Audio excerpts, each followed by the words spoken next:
നമ്മുടെ പാർലമെന്റ് മന്ദിരം ഒരു വലിയ ചലച്ചിത്ര പ്രദർശനശാലയാണെന്നും താനൊരു ബോളിവുഡ് മാസ് മസാല പടത്തിലെ അമാനുഷിക സിദ്ധിയുള്ള നായകനാണെന്നും സങ്കല്പിച്ചുകൊണ്ടാവണം നെഹ്റുവിന്റെ മകളുടെ മകന് ഇറ്റാലിയൻ നിർമ്മിത ഭാര്യയിലുണ്ടായ പുത്രൻ പാർലമെന്റിൽ പ്രതിപക്ഷ നേതാവിന്റെ വേഷമാടിയത്. രാഗ എന്ന ബ്രാൻഡ് നെയിമിൽ ഇന്ത്യ സഖ്യം പുനരവതരിപ്പിച്ചിരിക്കുന്ന ശ്രീ രാഹുൽ രാജീവ് നെഹ്റു യാതൊരു സഭാകമ്പവും കൂടാതെ സഭയിൽ പ്രതിപക്ഷ നേതാവിന്റെ വേഷമാടി. നന്ദമൂരി ബാലകൃഷ്ണയ്ക്ക് പ്രകാശ് രാജിലുണ്ടായിട്ടുള്ള പുത്രൻ, ആ പുത്രൻ കൽക്കി വേഷം അവതരിപ്പിച്ചാൽ ഉണ്ടാവുന്ന ഗരിമ തീർച്ചയായും രാഗയുടെ പ്രകടനത്തിനുണ്ടായിരുന്നു. ഊറ്റമുറ്റിയ ഭാവത്തോടെ ഡയലോഗുകൾ തെറിപ്പിച്ചു. 3 ദിവസമായി ശോധന തരപ്പെടാത്ത ഒരു മലമുറുകി മനുഷ്യൻ 4ാം ദിനം വളരെ അർപ്പിത ബുദ്ധിയോടുകൂടി വിസർജന പരിശ്രമം നടത്തുമ്പോൾ തീർച്ചയായും അയാളുടെ മുഖത്ത് ഒരുതരം മുറുക്കം പ്രകടമാവും. വാസ്തവത്തിൽ അതേ മലമുറുക്കി ഭാവം തന്നെയാണ് ഭരണകക്ഷിക്ക് നേരെ രാഹുൽ നെഹ്റു തൊടുത്തത്. അതിനെ മലയാള മാധ്യമങ്ങൾ നിസ്സംശയം മാസ് എന്ന് വിശേഷിപ്പിച്ചു. പ്രതിപക്ഷ നേതാവായി നിയോഗിക്കപ്പെട്ട ശ്രീ രാഹുൽ നെഹ്റു ഇന്ത്യൻ പാർലമെന്റിൽ മോദിക്കെതിരെ ആഞ്ഞടിച്ചുവെന്ന് നമ്മുടെ മാധ്യമ ധർമ്മക്കാരന്മാർ ആഞ്ചി എഴുന്നേറ്റ രോമങ്ങളോടുകൂടി വാർത്തയും പറഞ്ഞു കളഞ്ഞു. അത് കണ്ടതുകൊണ്ട് മാത്രമാണ് ആ ആരാധന, വാഴ്ത്തൽ, അത് കണ്ടതുകൊണ്ട് മാത്രമാണ് ഇത്രയും പറയേണ്ടി വരുന്നത്. നമ്മുടെ മാധ്യമ ധർമ്മക്കാരന്മാർ തീർച്ചയായിട്ടും ഒരു കാര്യം മനസ്സിൽ വയ്ക്കണം. ആഞ്ഞടിക്കാനും ആഞ്ഞിടിക്കാനും നിലത്തിട്ട് ചവിട്ടാനും ഒക്കെ മോദി പ്രബുദ്ധ കേരളത്തിൽ പ്രിൻസിപ്പളായി സേവനമനുഷ്ഠിക്കുന്ന ഒരു മനുഷ്യനോ ലോക്സഭ എന്നാൽ SFI പരീക്ഷകൾ നിയന്ത്രിക്കുന്ന ഒരു കൊലാലയമോ ഒന്നുമല്ല. അല്ലെങ്കിൽ ഇന്ത്യൻ പാർലമെന്റ് എന്നത് ഭരണപക്ഷവും പ്രതിപക്ഷവും ചേരിതിരിഞ്ഞ് ഗുസ്തി പിടിക്കുന്ന ഒരു ഗോതയുമല്ല. മാധ്യമങ്ങൾ ആ നിലയിലുള്ള പാകതയോടെ നമ്മുടെ ജനാധിപത്യ പ്രക്രിയകളെയും ജനാധിപത്യ പ്രവർത്തനങ്ങളെയും ഒക്കെ സമീപിക്കുന്നതാവും നല്ലത്. രാജ്യത്തിന്റെ പ്രധാനമന്ത്രിയുടെ മർമ്മം നോക്കി ആഞ്ഞിടിക്കാനുള്ള ഇടമാണ് പാർലമെന്റ് എന്ന് നമ്മുടെ പ്രതിപക്ഷ നേതാവിന് മാധ്യമങ്ങൾ പറഞ്ഞു കൊടുക്കുന്നത് ഒട്ടും തന്നെ ബുദ്ധിയല്ല.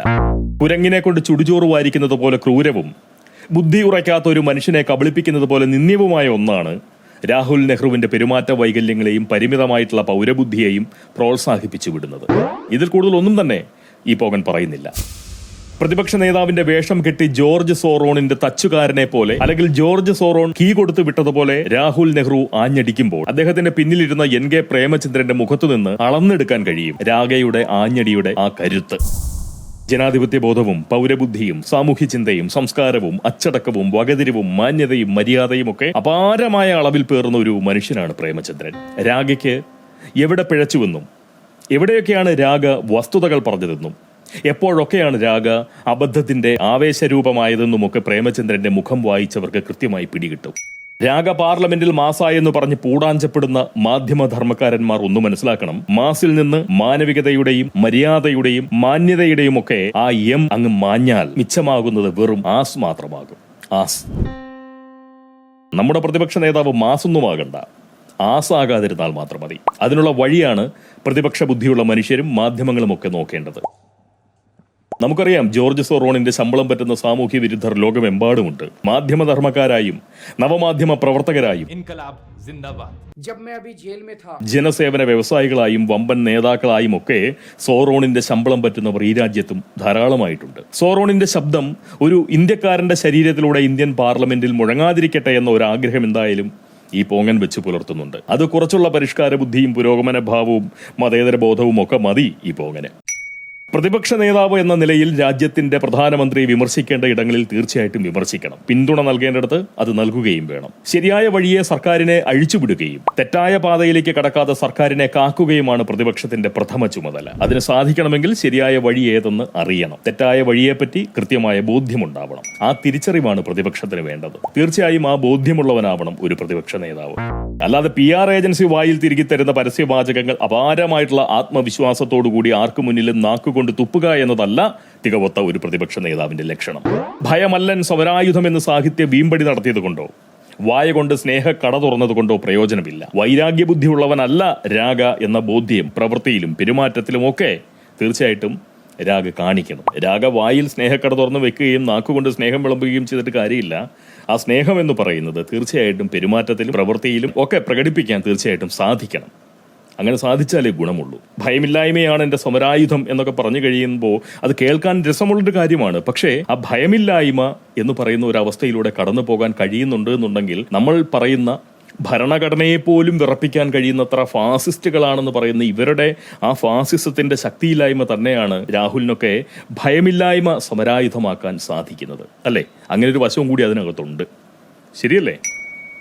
നിർത്തി.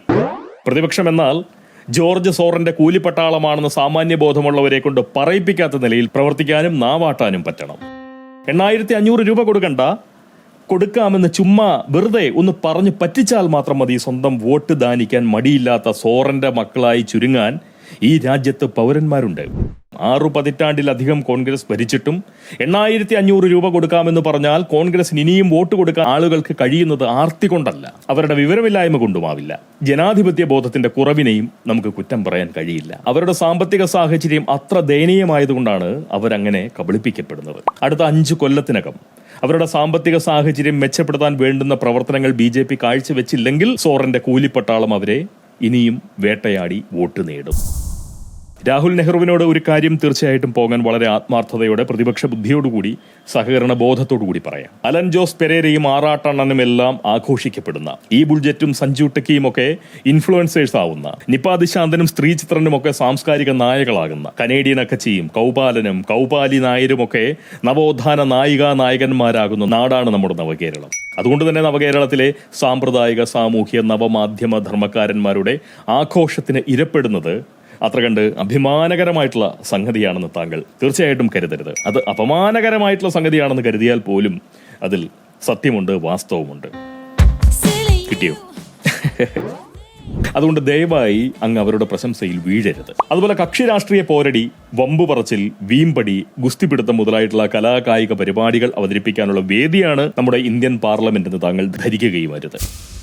ജനങ്ങളുടെ ക്ഷേമത്തിനും ഐശ്വര്യത്തിനും അഭിവൃദ്ധിക്കും വേണ്ടതായിട്ടുള്ള പ്രവർത്തനങ്ങൾ കാഴ്ചവെക്കുന്നതിനും നാടിന്റെ പുരോഗതിക്കും സുരക്ഷയ്ക്കും വേണ്ടുന്ന നടപടികൾ കൈക്കൊള്ളുന്നതിനും സമാധാന സുന്ദരവും സമ്പൽ സമൃദ്ധവുമായിട്ടുള്ള ഭാവി രാജ്യത്തിന് പ്രദാനം ചെയ്യാൻ വേണ്ടതായിട്ടുള്ള നീക്കങ്ങൾ നടത്തുന്നതിനും വേണ്ടിയാവണം ഭരണ പ്രതിപക്ഷ ഭേദം കൂടാതെ നിങ്ങളെല്ലാം പാർലമെന്റിൽ വിയർക്കേണ്ടത്. അതിനായിട്ടാണ് ഈ ജനങ്ങളെല്ലാം നിങ്ങളെ അങ്ങോട്ടേക്ക് പറഞ്ഞു വിട്ടിരിക്കുന്നത്. അല്ലാതെ ഇന്ത്യൻ പ്രധാനമന്ത്രിക്ക് ആഞ്ഞടി നൽകാനും പ്രധാനമന്ത്രിയിൽ നിന്ന് ആഞ്ഞടി വാങ്ങാനുമുള്ള വെറുമൊരു കെട്ടിടമല്ല ഇന്ത്യൻ പാർലമെന്റ് മന്ദിരം.